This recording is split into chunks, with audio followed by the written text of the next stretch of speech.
With new innovative solutions and products constantly hitting the market, digital technology is now a business norm. It has to be a top priority. But within the corporate world, some are doing it better than others. So how do we actually best deliver digital?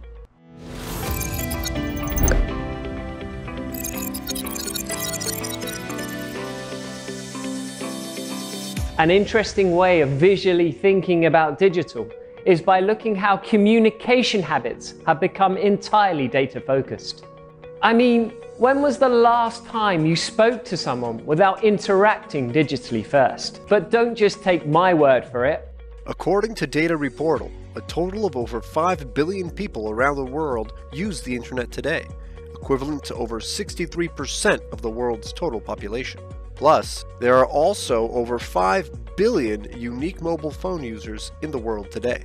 So where to start with delivering digital? Well, let's begin with what you can provide, whether it be a product or a service. It needs to be as user-friendly as possible.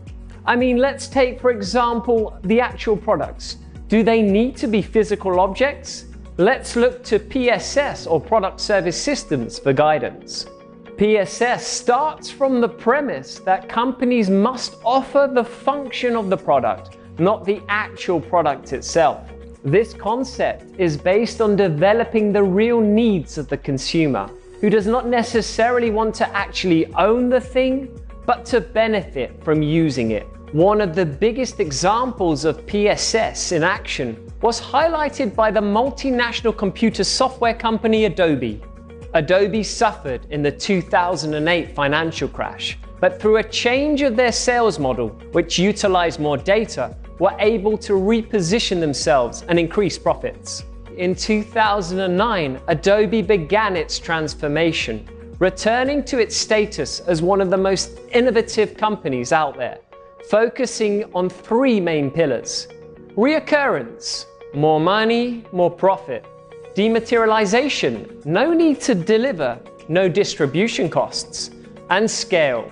It's easier to scale when your products only use digital media. There was one idea that could hit all of the pillars at once: cloud computing, and it worked. Welcome to Creative Cloud, a perfect example of a product service system. And since its introduction, Adobe has seen its revenues jump from 3.8 billion to 4.2 billion. Not bad, eh? Another more obvious way the competition can potentially separate itself is via communication, establishing digital communication, or a digital presence. A brand's digital presence has become an essential part of its portfolio. It strengthens the business image and establishes a direct personal connection with the audience. The first step in being recognized as a market authority in your segment is being present in all your audience's channels via an omni-channel approach. And the key to delivering that digital presence is providing quality user experiences.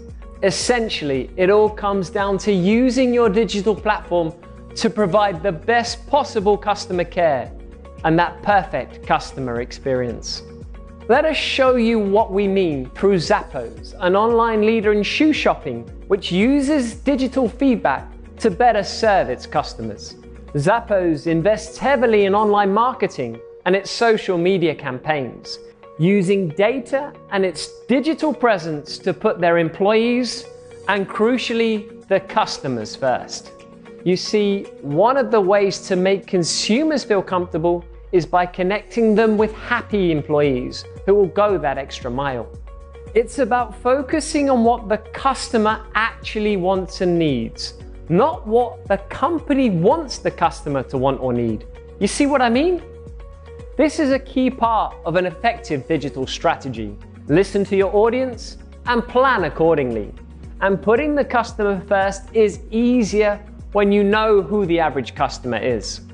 Targeting the audience allows for the creation of a profile of what typical customers are like. Knowing a customer's age, interests, and schedules enables you to create an experience that feels customer fitted. When we talk about Amazon, we talk about their recommendations for products. They base this on purchase history and views. And you want the results? Well, recent figures have suggested that personalized recommendations across Amazon's websites drive more than 30% of their total sales. You want to know how Amazon became one of the biggest companies in the world? Through its data usage and digital presence. What a combo. That brings an end to this 4-part digital series.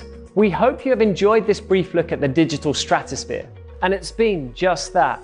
A quick look at some of the key areas that surely make up the most crucial aspect of all successful modern businesses. Going digital is a vast topic, and in this video series there's only so much we can cover. Luckily, our detailed digital report, which of course we will leave a link to in the description of this video, goes into far more detail. Finally, please do subscribe and drop us a like and a comment if you've enjoyed this series. Bye for now, keep innovating.